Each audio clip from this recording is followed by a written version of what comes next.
بسم اللہ الرحمن الرحیم، صفحہ نمبر 1069، سورت الحشر، اور سیریل کے حساب سے نمبر ہے 59، سورت الحشر۔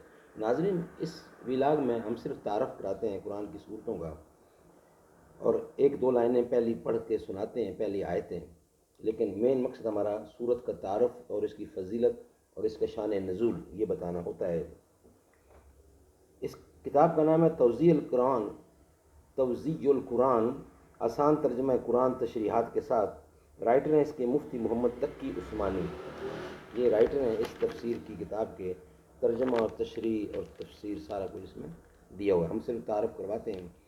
بسم اللہ الرحمن الرحیم، الحمد للہ وکفی وسلام علی عبادہ الذین اصطفی۔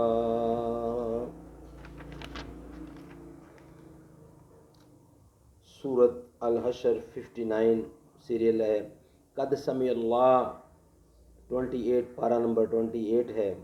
یہ سورت مدنی ہے اور اس میں 24 آیتیں ہیں اور 3 رکوع ہیں۔ بسم اللہ الرحمن الرحیم، سبح للہ ما فی السماوات وما فی الارض وہو العزیز الحکیم۔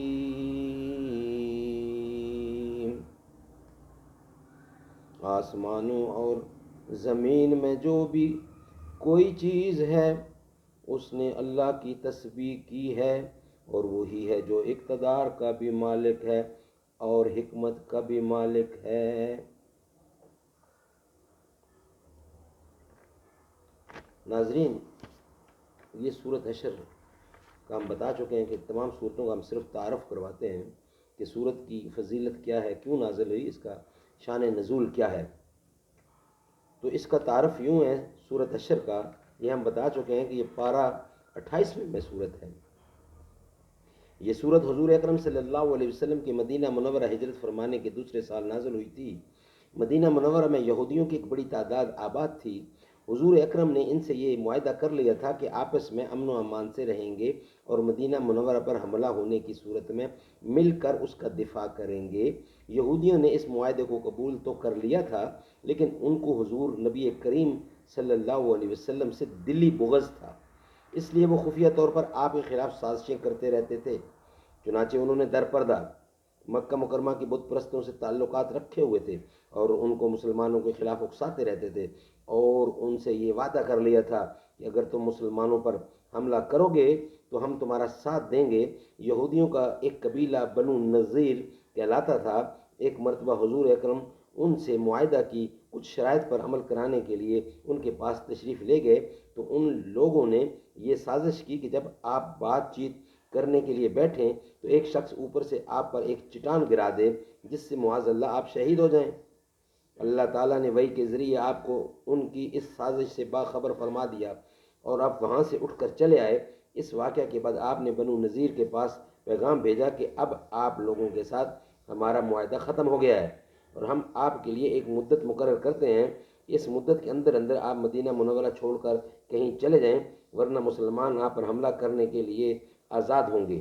کچھ منافقین نے بنو نذیر کو جا کر یقین دلایا کہ آپ لوگ ڈٹے رہیں، اگر مسلمانوں نے حملہ کیا تو ہم آپ کا ساتھ دیں گے۔ چنانچہ بنو نذیر مقررہ مدت میں مدینہ منورہ سے نہیں گئے۔ حضور اکرم نے مدت گزرنے کے بعد ان کے قلعہ کا محاصرہ کر لیا اور منافقین نے ان کی کوئی مدد نہیں کی۔ آخر کار ان لوگوں نے ہتھیار ڈال دیے اور حضور اکرم نے ان کو مدینہ منورہ سے جلا وطن کرنے کا حکم دیا، البتہ یہ اجازت دی کہ ہتھیاروں کے سوا وہ اپنا سارا مال و دولت اپنے ساتھ لے جا سکتے ہیں۔ یہ صورت اس واقعہ کے پس منظر میں نازل ہوئی اور اس میں اس واقعہ پر تبصرہ بھی فرمایا گیا ہے اور اس سے متعلق بہت سی ہدایات بھی دی گئی ہیں۔ حشر کے لفظی معنی ہے جمع کرنا، کیونکہ اس صورت کی آیت نمبر 2 میں یہ لفظ آیا ہے جس کی تشریح آیت نمبر 2 کے حاشیے میں آ رہی ہے، اس لیے اس صورت کا نام صورت حشر ہے، اور بعض صحابہ سے منقول ہے کہ وہ اسے بنو نصیر بھی کہا کرتے تھے۔ ناظرین، اس صورت کے اندر ایک آیت جو کہ بہت مشہور و معروف اپنی اہمیت رکھتی ہے،